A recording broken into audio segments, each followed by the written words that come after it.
Go ahead. Further.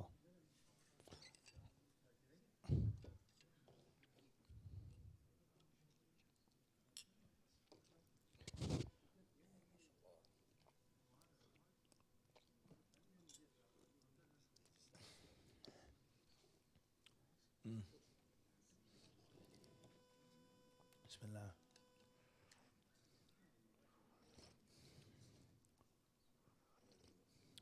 Further.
HDMI on this side.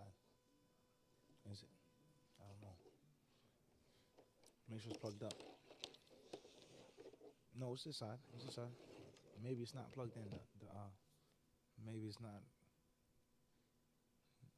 non-binary. It's not male or female.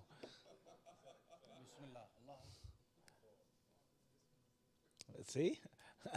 2025. I told you.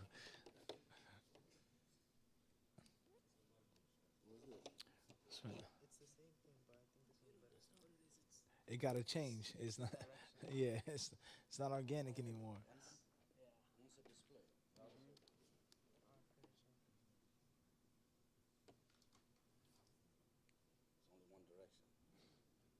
Fitra. Mm-hmm. طيب.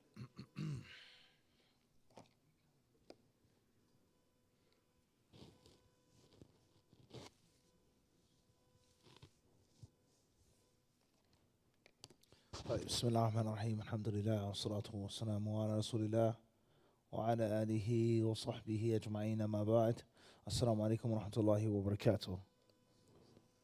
Okay, so last week we started speaking on what to do if and when a Muslim finds 2 out of 5 symptoms. 2 out of 5 symptoms of that type of sihr. Secondly, we mentioned what to read and recite from the Quran if and when those symptoms are found. Thirdly, we began mentioning the possible scenarios. What could happen? So A, the marid, the patient, the ill or sick person, sick Muslim, has the symptoms. Step 2, I'm now going to recite those verses and those ayat. The third step is to see the reaction. He or she is either going to do this, that, or that. Everybody clear on this? The first scenario was أن يسرع المريض وينطق على لسانه الجني الموكل بالسحر.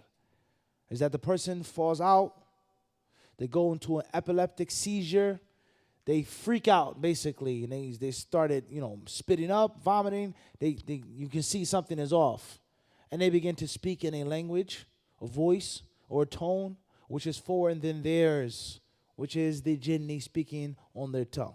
All right, what do you ask the person? What questions do you put towards them, so on and so forth? Okay, there's some details here that I don't believe we have to mention all of them because they are specific to the raqi. You, being the patient whom is receiving the ruqya, you should know some of them. You should know what it looks like and what it doesn't look like. Even if you aren't a specialist. If I take my car to the mechanic, I'm not a mechanic. I haven't been to school for cars, but you should have some general idea of what it's supposed to look like. The doctor is supposed to do this, ask you that in general. And there's no way that it's supposed to look or sound or feel or taste or smell like what? Like that. Everybody clear on this or not? The mechanic is not supposed to be wearing a white doctor's jacket. He's not supposed to be wearing a three-piece suit. It's supposed to be noisy in the garage, cars in and out, dirty, grease, blue, for argument's sake, the name tag, right? That's how it's supposed to what? Look like. Okay. So there are certain things that the ruqya should look like and the raqi performing it should do. But the specifics, all of the details, the nooks and the crannies are exclusive to the raqi. And there aren't things that we need to necessarily read and study in detail right here, right now. Agreed or not? Okay. With regards to asking the jinni his name, what is the jinni's religion? تسأله عن مكان السحر. Do these lights need to be on? جزاك الله خيرا. ولكن لا تصدقه. Asking him a question without believing him. Putting together the clues. Where is the braid of hair or the shirt or the bottle of water or anything else which contains the sihr, but not rushing forth and jumping to believing the jinni. All right? That's more specific to the raqi. Okay? تسأله هل هو وحده الموكل بالسحر أم معه غيره. If there's more than one jinni in this person's body or multiple jinn. Okay, أحيانا يقول لك الجني فلانا الإنسي هو الذي ذهب إلى الساحر وطلب منه أن يعمل هذا السحر. ففي هذه الحالة لا تصدق الجني لأنه يريد أن يوقع على عداوة بين الناس ولأن شهادته مردودة شرعا لأنه فاسق. This is very interesting. The jinni may say so and so did it. So and so told me to jump in you. So and so went to the sahir. He says you aren't to believe the jinni. Not only do jinns lie a lot, but he wants to stir up and cause dissension among the people. What? It was so and so who did it? Ex-husband, ex-wife, friend, student, teacher, imam, blah, blah, blah, fulana, fulana. And next thing you know, you go to them, yo, why you do that to me? You did this to me. No, I didn't. Astaghfirullah, what are you talking about? Yes, you did. I know you did it to me. I knew you were jealous. I knew you was envious. I knew you had something against me. And even if the person didn't do it and they are innocent, now it's in your what? You have that hatred towards another Muslim in your heart. And this also shows us indirectly that Muslims who go about causing other Muslims to hate each other, they are resembling the shayateen. They work with and for the shayateen, and they have a connection to sihr. Muslims who make it their job day and night to cause other Muslims to hate each other. Al-adawata wal-baghda. And this is one of the main, not the only, but it's one of the main reasons why drinking alcohol is haram in Islam. One of the main reasons. And it's one of the main reasons why wine in Jannah is lawful, because it doesn't intoxicate and it causes no hatred and malice among the people. So drinking and gambling cause people to hate each other. A man who has a gambling problem, his wife is going to end up doing what? She's going to hate him. You ruined our family. You spent our savings. You pawned my wedding ring for your addiction. The child grows up. I never had a dad. You were never there. When you were there, you were drunk. We went in and out of rehab, in and out of jail, bailing you out. Me and mom, you stay in the car. We have to go get daddy. The child is going to grow up hating the what? The father that was a drunkard or that was addicted to gambling. Let alone, you stole my money. You cheated. No one is that lucky. You keep winning. You obviously, the dice are what? They're fixed. So drinking and gambling causes people to hate each other. And when people hate each other, the society cannot thrive. It can't thrive. People are constantly at each other's throats and each other's necks. So therefore, anything that causes mutual hatred among the Muslims is from the way of shaitan. And they have a connection to those shayateen. And that applies to what? Anyone. Tabloids, dawah tabloids, scandal, money. The end result is one, and that is the Muslims in this city, the Muslims in this masjid, the Muslims in this village, they hate each other now. After you came and after you told them and you said what you did. All right, so not to believe the jinni, but to find out and to ascertain the information. Second of all, you can't believe that person. He's a fasiq. And that's a rule in Islam. A sinful Muslim is not to be accepted as a witness. His testimony is rejected. You aren't to believe that person. It's haram. You're not to accept what that person tells you because he's a fasiq, as the Quran clearly says. All right, moving forward. What to do if the person tells you about where the sihr is hidden. All right, what to recite. Many different styles and things concerning the ruqyah.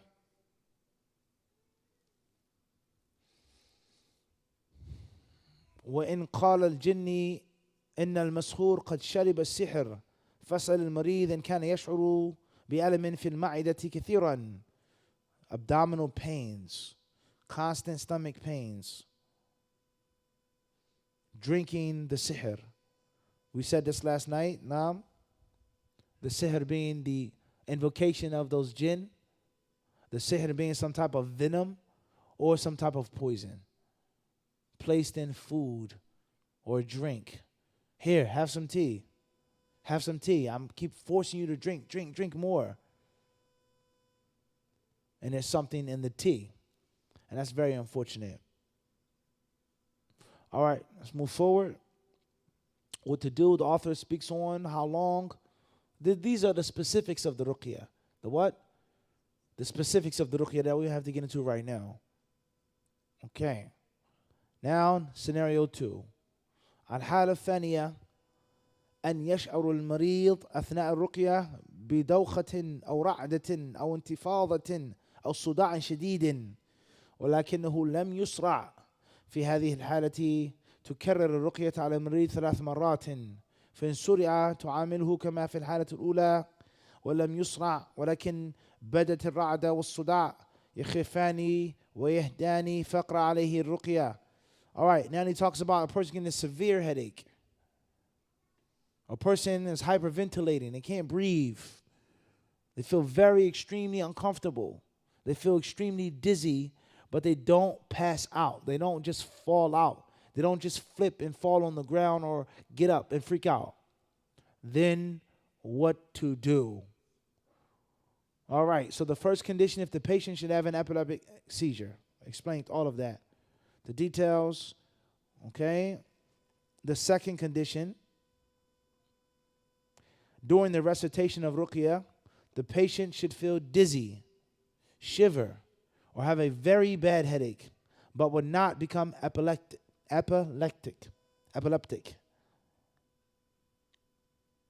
Treat him or her, or says, in this case, repeat the ruqyah 3 times. If she should become epileptic, treat him or her as in the first condition. If he or she does not, but his or her shivering or headache begin to ease, then recite the ruqyah to him or her for a few days, and he or she will recover by Allah's leave. If the patient does not recover, advise him or her of the following follow-up treatment. Record the chapter As-Safat once and Ayatul Kursi several times on an audio tape, and ask the patient to listen to it 3 times a day. Advise him to observe salah in a group, Salatul Jama'ah. Advise him to say the following supplication 100 times after Salatul Fajr for 1 month. لا إله إلا الله وحده لا شريك له له الملك وله الحمد وهو على كل شيء قدير. All right, so that's the second condition, which is the person doesn't have a seizure. They don't fall unconscious. They don't fall on the floor, but they feel something which is abnormal or unnatural. Shivering, headache, their chest is feeling very tight. They can't breathe. Something is definitely wrong. So it goes to show so far, is that there is a general ruqya, and then there are specific types and styles of ruqya, which is going to be left at the discretion of the raqi. The more knowledge he has of Quran and Sunnah and the experienced ways of the people of knowledge, he'll do based off of what he sees fit. Everybody clear on this? All right, let's move forward to the third scenario. The third scenario. The third condition. The patient may not feel anything during the recitation of ruqyah. In this case, ask him or her questions in order to determine some or most of the symptoms. These questions are discussed above. If you do not identify any symptoms, assume this person is neither affected by sorcerer nor ill. To ensure that there is nothing wrong with this person, you may recite the ruqyah 3 times. If some symptoms exist, and if you repeat the ruqyah, and then he or she does not feel anything, then this is very rare. Do the following. All right, so we have 3 possible scenarios. The worst case, number 1. Not the best, but not the worst, number 2. And number 3, for argument's sake, not what? Not much at all. Person could be affected by other things, but in most cases, they don't have sihr upon them. Everybody clear on this or not? All right, tight. Let's move forward.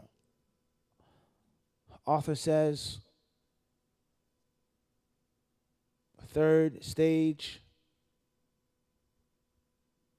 post-treatment. All right, post-treatment.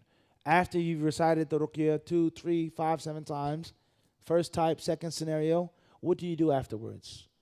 It says, if the patient recovers through your treatment and feels well, you should praise Allah who has made it possible. You should also feel that you are in more need of Allah's support so that He will assist you in other cases. Do not let yourself be driven by your success in treating cases of sorcery into a state of arrogance and denial of Allah's support. The following verse indicates that if one shows gratefulness to Allah subhanahu wa ta'ala for a blessing, Allah gives him more. And when your Lord proclaimed, if you are thankful, surely I will increase you. But if you are thankless, my chastisement is surely terrible. Yet the patient may still be exposed to a renewed sihr. If those who do sihr learn that the patient has sought treatment, they may go to a sorcerer to perform another sihr. In order to avert being afflicted by sihr a second time, the patient should not inform anybody of his recovery. In any case, advise him or her to observe salah in a group, salatul jama'ah, not to listen to songs or music, to make al-wudu and recite ayatul kursi before going to bed, to say bismillah upon doing any task, to say la ilaha illallah wahdahu la sharika lahu lahul mulku wa lahu hamduhu ala kulli shayin qadir. All right, tayyib, we read that. Okay, to read the Quran every day or listen to it if the patient is illiterate, to be in the company of pious people, to observe morning and evening supplications. So, just because the ruqyah is successful does not mean that the shayateen won't come after you again. Vengeance. So we have to be discreet. You don't have to tell everyone and any person, this happened to me, and that. You have to have discretion. And you can't think and feel that everyone has good intentions. That in itself is a lecture. All right. Nafis, let's move forward. Examples of the treatment of the sihr of separation. Fadal. The first case.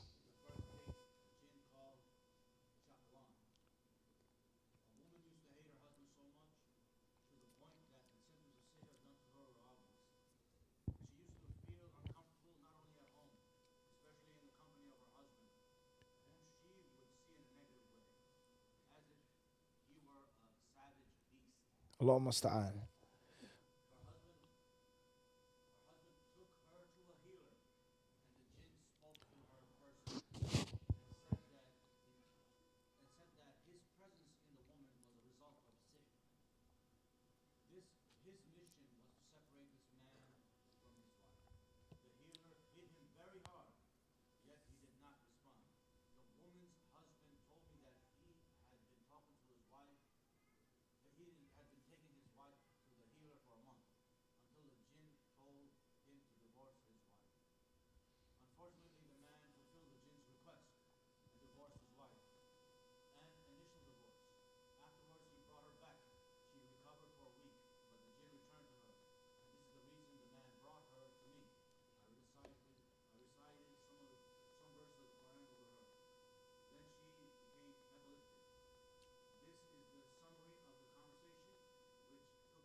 Shaqwan.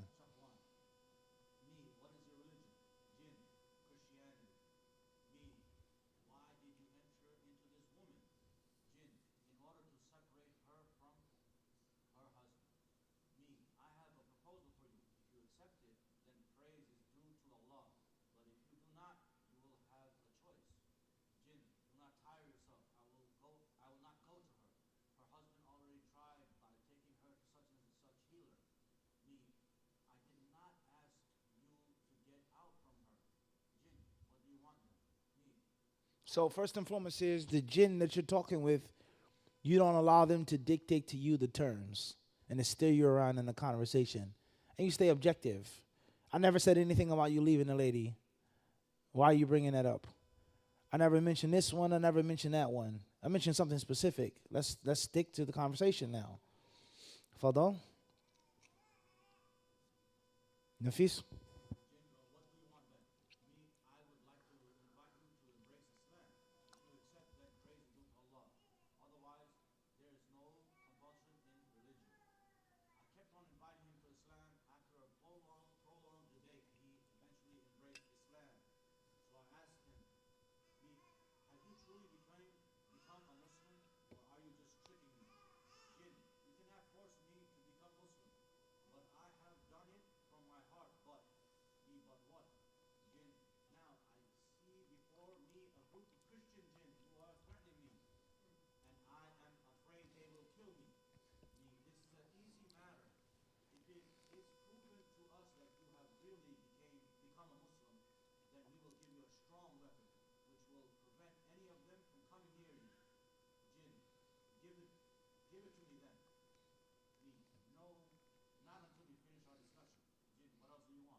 The boss, as we explained in the early classes, they are afraid and scared of the chief jinn who bullied and forced him to go into this person and to possess this person.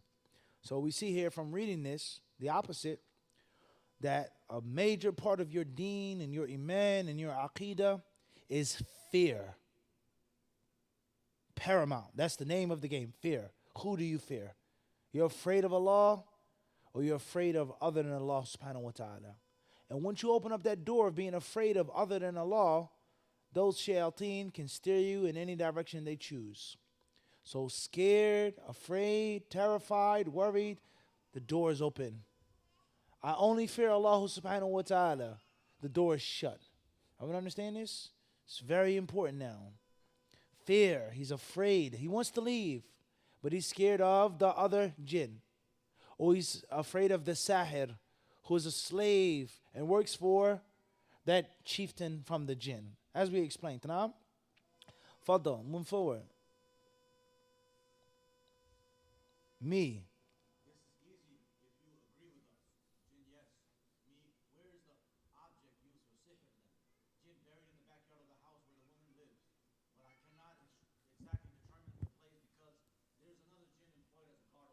Mm-mm-mm.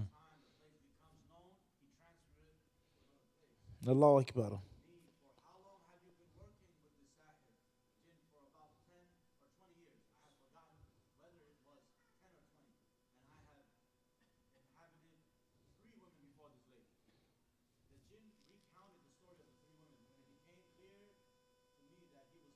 From collecting and corroborating evidence, not just believing the jinn from the get-go.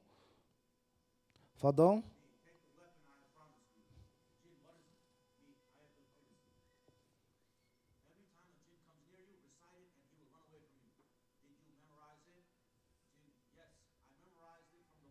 Allahu Akbar.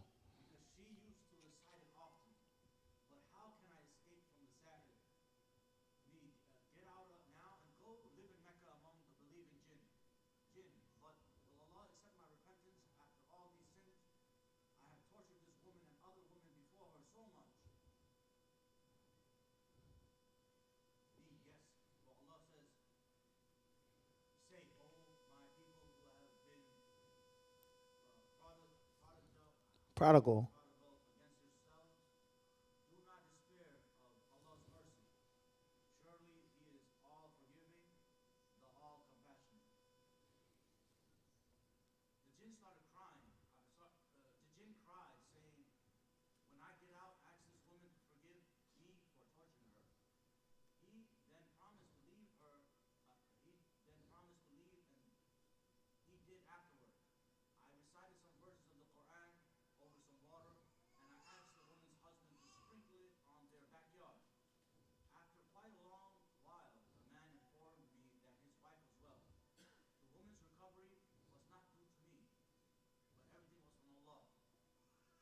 All right.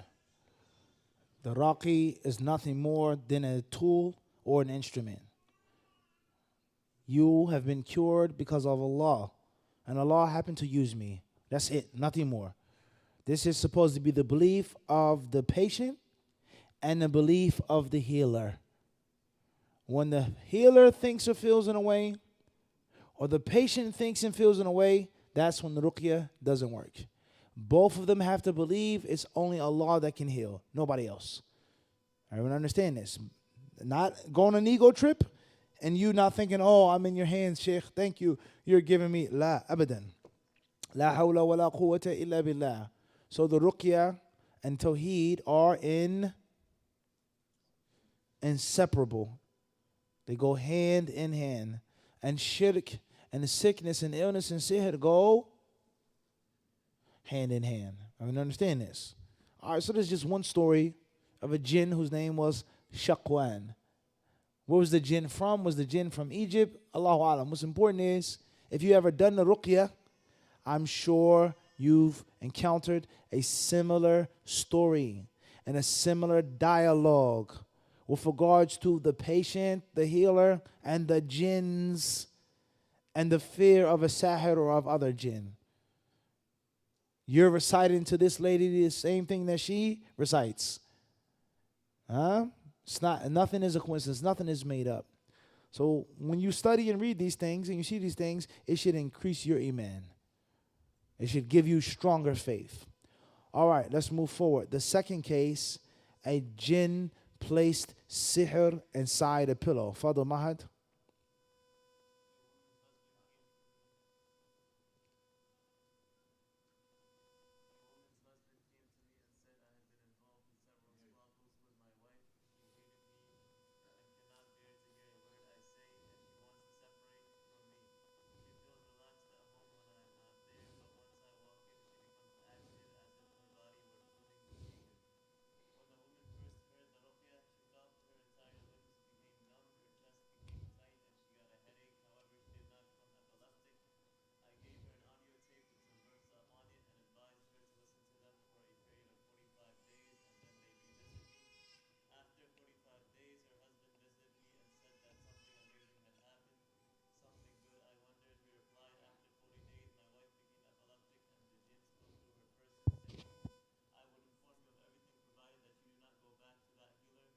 Don't go back to him. Stay away from him.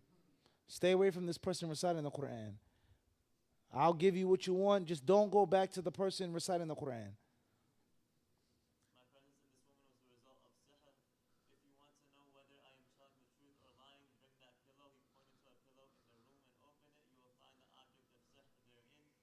The object of sihr being what? The talismans written down, the figures, the icons, the numbers, the desecration of the mushaf, the blood, the hair, the clothes, the doll, the figurine, etc. That's what's meant by the object of the sihr. Fadl.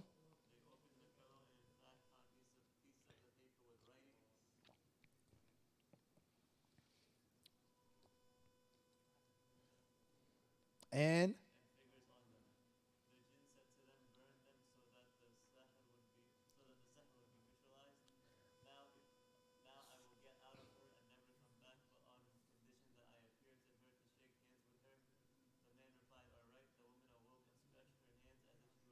Allahu Akbar. Why would the jinn say this? I have to be seen shaking a woman's hand. Why would he say this? Anybody? Because of the Chiefs. We ain't talking about Kansas City. All right? Tayyip? We ain't talking about Mahomes and Co. Okay, all right, Allah Mustaan. When the man finished the story, listen to this.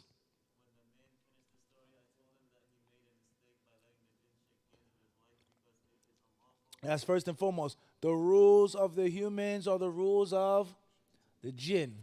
And for those who watch and those who are seeing this, touching the opposite sex, for whom you are not a mahram is haram. Period. It's my little cousin. That's a family friend. He's like my uncle. If the person isn't your mahram, you are not allowed to touch. End of sentence. A quick handshake, a quick hug, la yajuz. Period. End of discussion. All right, many people, unfortunately, good Muslims, they get a little ignorant or heedless or they're happy, a funeral, a wedding, or, oh, come here, you like, what? La, you can't touch her. Period. You can't touch her. She's not your daughter. She's not your niece. No matter how close you are not mahrams. No matter how friendly you are, I can't give your wife a handshake. She can't give me a handshake, including the jinn. Moving forward.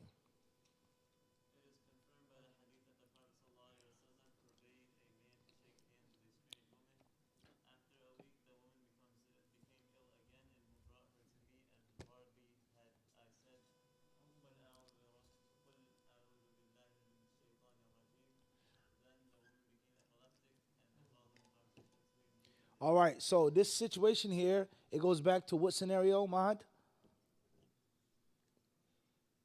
The first one, and that is Antusra. She had an epileptic seizure. So even if a person doesn't start off like that, oftentimes it can go back to it. All right, Faddal. All right, everybody listen carefully.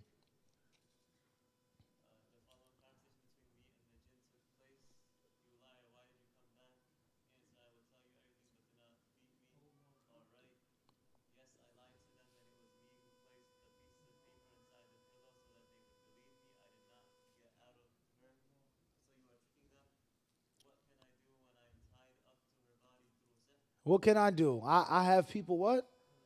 On my back. Like at work, your supervisor tells you, I have people what? You got to feel it too. I'm under pressure, so therefore, it's nothing personal. All right? And not believing the jinn and taking what they say because they lie. Fire by nature is jumpy. Fadal.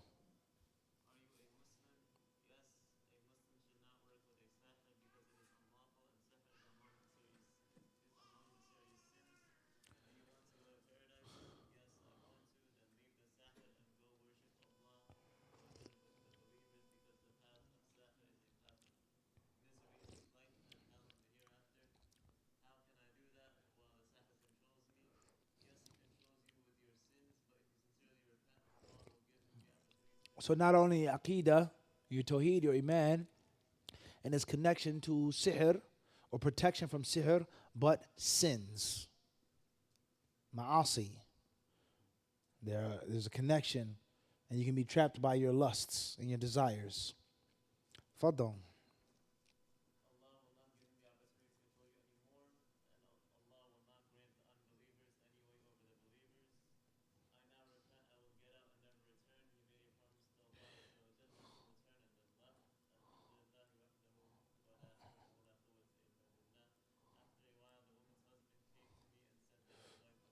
Alhamdulillah. The third case, Abdul Wadud.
Mm.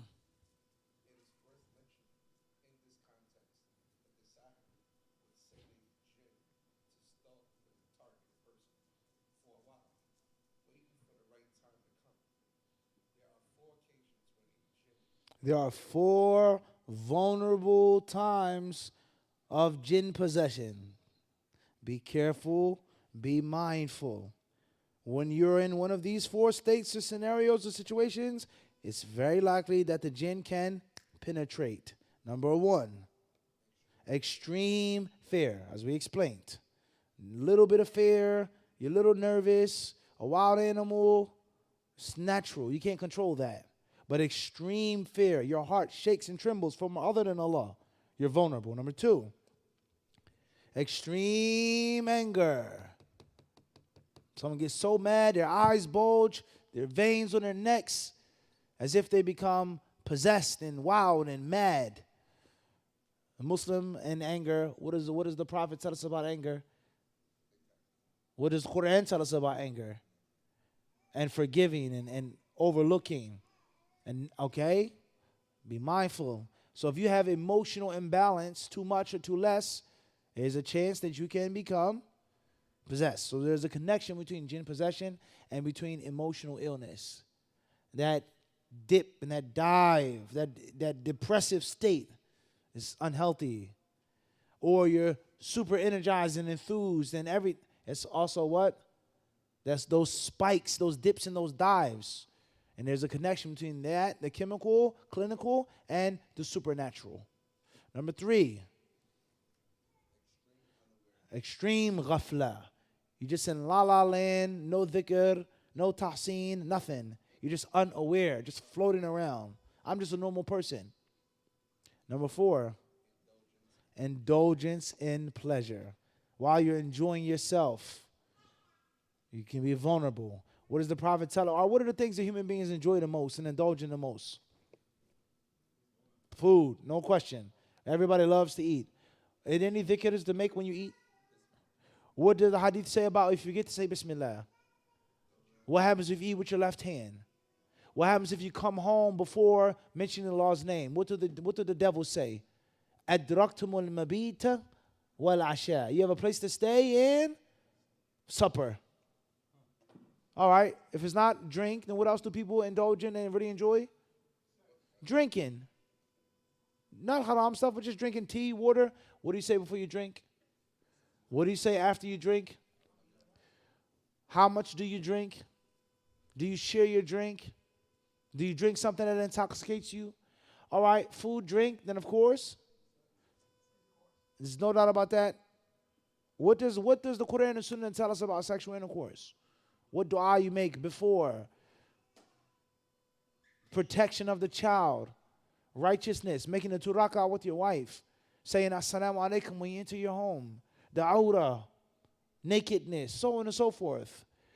So, or if it's not food and drink or sex, then people indulge in what? Sleeping. People want to sleep. What do you say before you sleep? What do you say when you wake up? What side do you sleep on? What do you do to your bed? Do you brush it out, etc.? There's protection. When you shop, when you buy something, every single thing that humans indulge in, the Quran gives you connection to Allah subhanahu wa ta'ala. So when you're just indulging without the dhikr, you are out in the open. You're what? You're out in the open. You're exposed. If a person...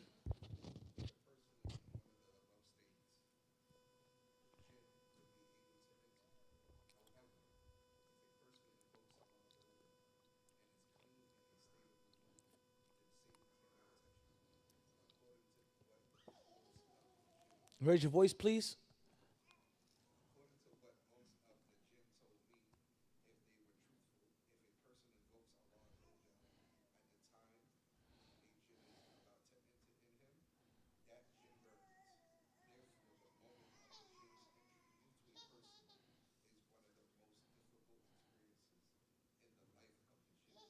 Allahu Akbar.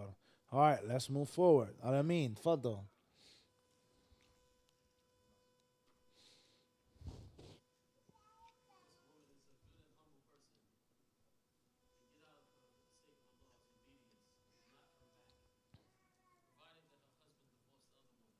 Uh-huh.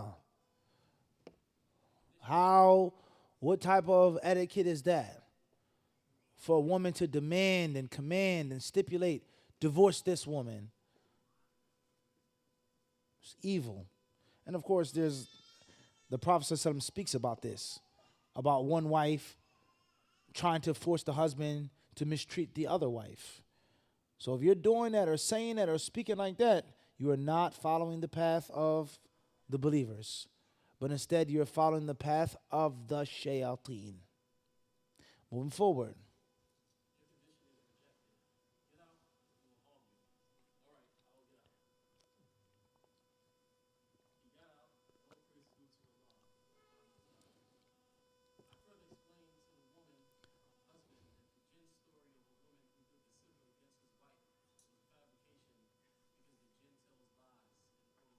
The jinn causes people to hate each other. He makes scapegoats. Fulan did it to you, which is a lie for you to hate Fulan. Moving forward.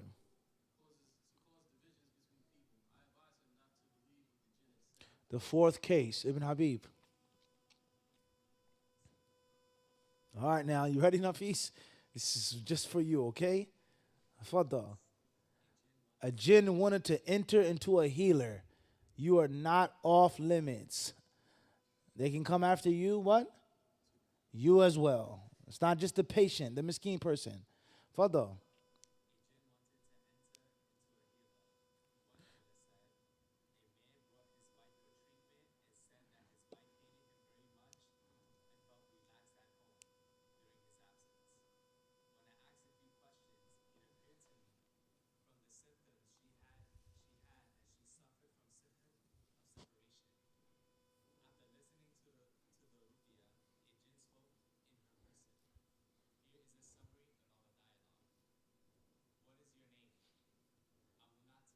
What happened in the masjid that night? Remember?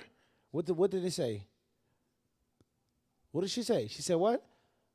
I'm not going to tell you. Don't worry about my name. Next. Shia or Sunni, Mahad? Which sect? Alawi, Ismaili, which one? Batini? Twelver, Zaidi, which one, huh? Faddal.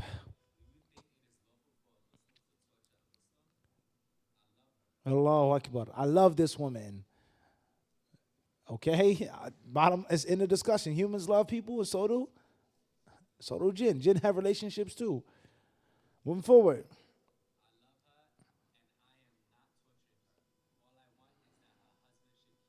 Allahu Akbar.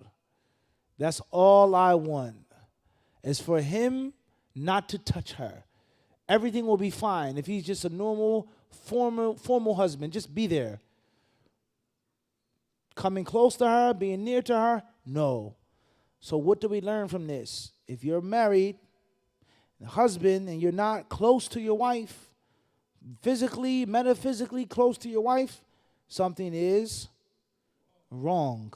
Hunna libasun lakum wa antum libasun lahunna. The clothes are supposed to what? Touch you. Intimate, close. So 2, 3, 4, 5 days go by, fighting, arguing, no phone call, no this, no that, no that. Something is off. And there are shayateen who want you to be hard-hearted and mean and nasty and keep a grudge and a beef going. And this is, I would say, one of the pieces of advice concerning marital problems, navigating through marital problems, is if you get into a fight and argument, you should try your best to make peace and reconcile as soon as possible. If possible. Sometimes it's not possible. But if you have the opportunity, come on, let's stop this. All right, let's make up, let's make peace, let's do what we got to do. You overcome your ego, your pride, bismillah. All right, you go to sleep turning your backs on each other. We both know you want me to hug you. We both know I want to hug you. Why the pride? We both know that. Just keep it real, be honest. But the ego gets in the way. And who is the king of pride and ego? What's his name? Coincidence, right? It's all connected. Moving forward.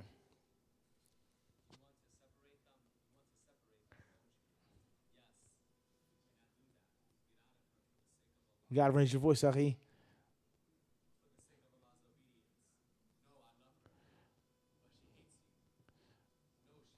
Allahu Akbar.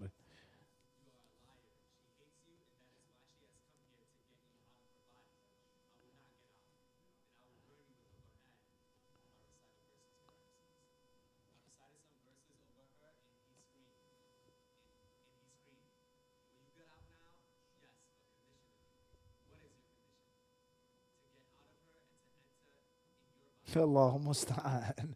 What did the jinn want from the healer? Only Allah knows. Maybe both ways.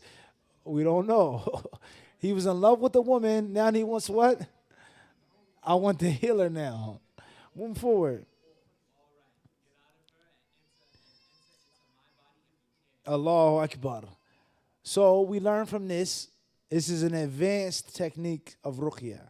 All right? Strictly for live men, not for freshmen. Okay? To challenge and to chump and to punk the jinn. If you're that tough, then bring it on. But that's only for someone who has a great deal of trust in Allah and knowledge of the Quran and the Sunnah and experience. And the jinn by nature are cowardly. They're cowardly. So sometimes you have to challenge them. Leave this miskeen woman alone. And what? If you really want to fight, then come on. If you're built like that, if you're tough, then show me what you got. Do your worst. That's what he's basically telling the jinni. What did the jinni say? What are you crying for?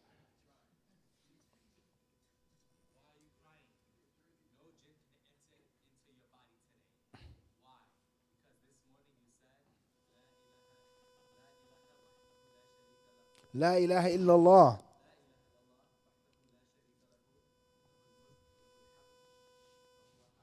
You said your morning dhikr. Allahu Akbar. So how many mornings you wake up without making dhikr? And then you wonder why you're depressed or sad or grief stricken, why you have anger problems, why you're alone, why you feel deprived. Why? Because you wake up and you go to sleep without dhikr. Our teenagers, are you watching? Are you listening? Suffering from depression, TikTok is not going to take away your depression. Make dhikr. Remember Allah more. And maybe, just maybe, you might feel better. Give it a shot. Try it out. Moving forward.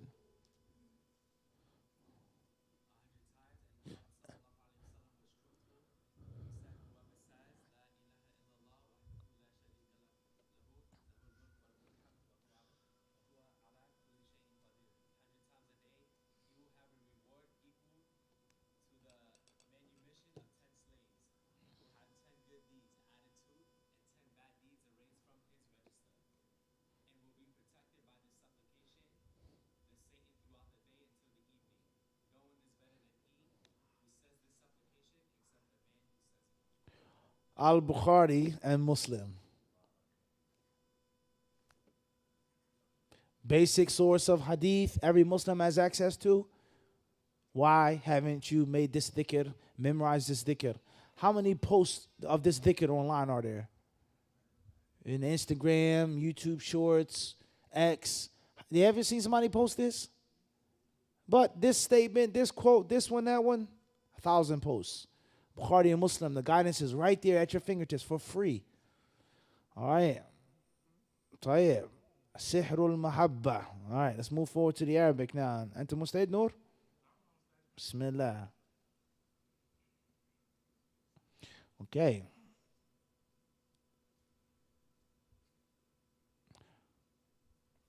Al-Jinni Shaqwan. Almost.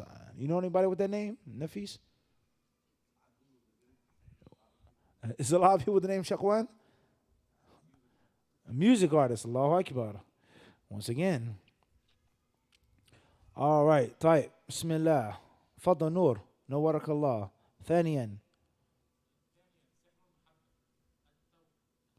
التولة.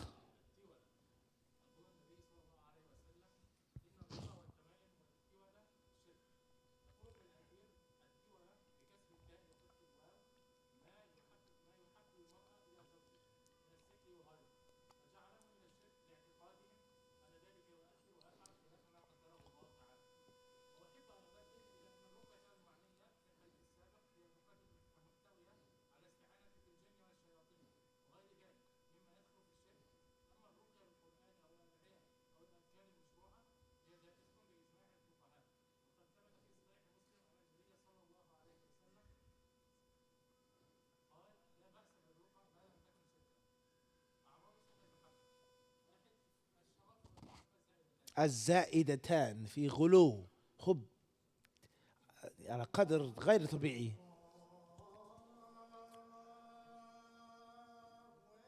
والله تفضل. الله أكبر الله أكبر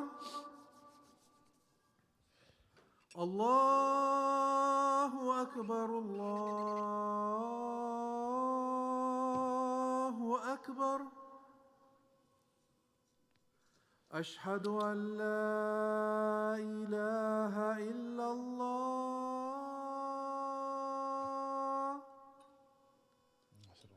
أشهد أن لا إله إلا الله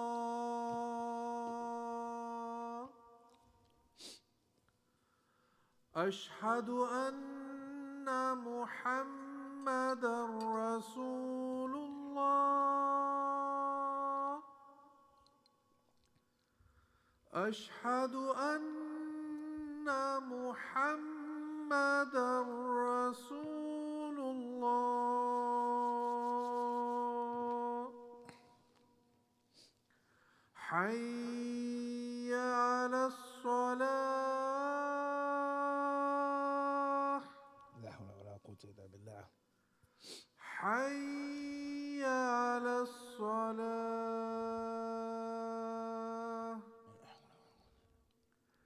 حي على الفلاح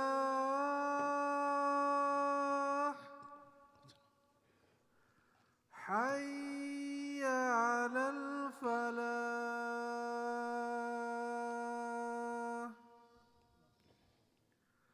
الله أكبر الله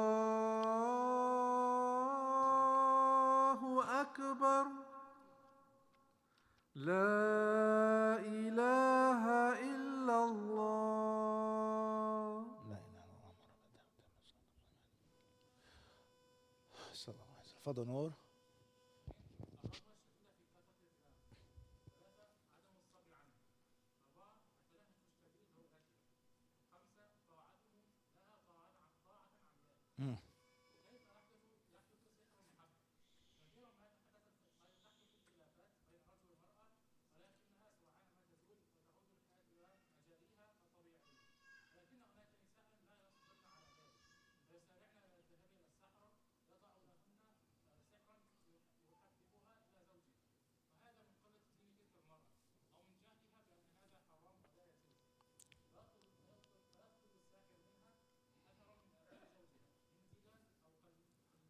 قل صوتان.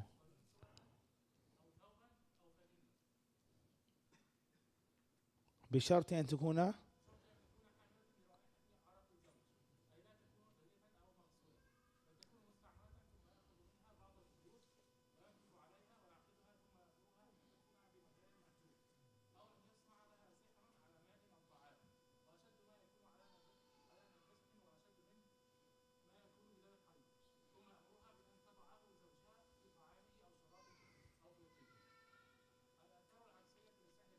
طيب. جزاك الله خير. And before we stop here tonight, we're moving on to a new type of sihr, which is sihrul mahabba. The first one was what, Mahad? We said tafriq, separation. The second one is called love. Huh? Love's gonna get you. Tayyib, atiwala. The Prophet sallallahu alaihi wasallam said, "Ar-ruqa, at-tama'im, and atiwala are acts of polytheism." According to Ibn al-Athir, atiwala is a type of sihr which makes a man love his wife. The reason why this type of sihr is classed by the Prophet ﷺ as an act of polytheism is because those who have it done for them believe that it has an effect and does the opposite of what Allah subhanahu wa ta'ala has prescribed. I would like to emphasize that the ruqya referred to in the above hadith is the one which seeks assistance of jinn and devils and consists of acts of class as polytheistic. However, the ruqya, which is based on the Quran and the lawful supplications of Allah, is lawful according to the scholars. It is reported in Sahih Muslim that the Prophet ﷺ was quoted as saying, "There is no harm in using ruqya as a means of treatment, provided it does not consist of anything polytheistic." Symptoms of sihr of love. Number one, excessive love and passion. Number 2, extreme desire to have sexual intercourse. Number 3, impatience of remaining without having sexual intercourse. Number 4, extreme lust at the sight of one's wife. Number 5, blind obedience to one's wife. How the sihr of love takes place. Marital squabbles often happen and are resolved within a short time, and life goes back to normal between a man and his wife.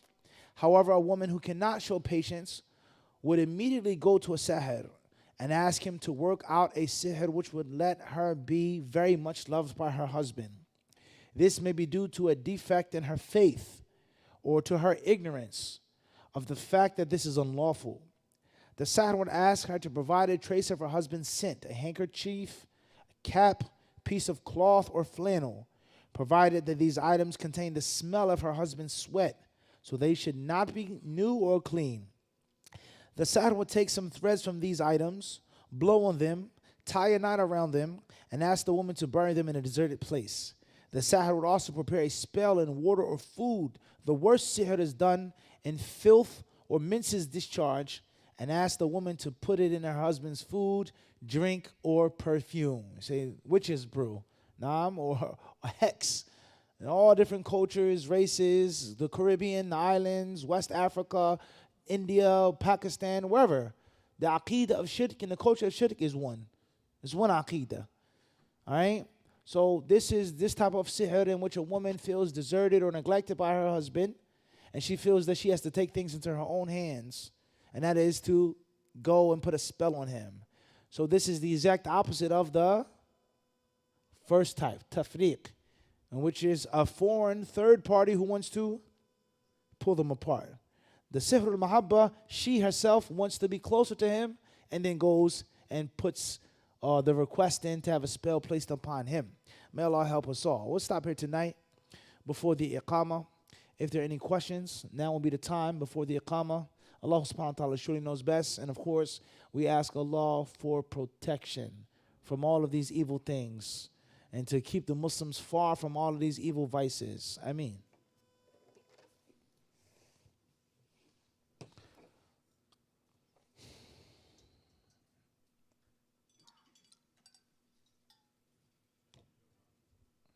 Am I Iraqi?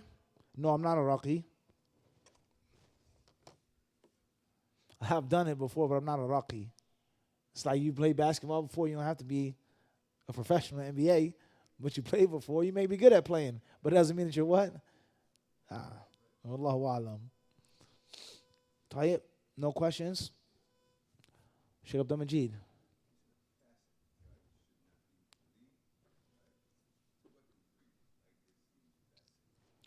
To what degree is a person a fasiq? A fasiq is someone who performs a major sin in public without making tawbah.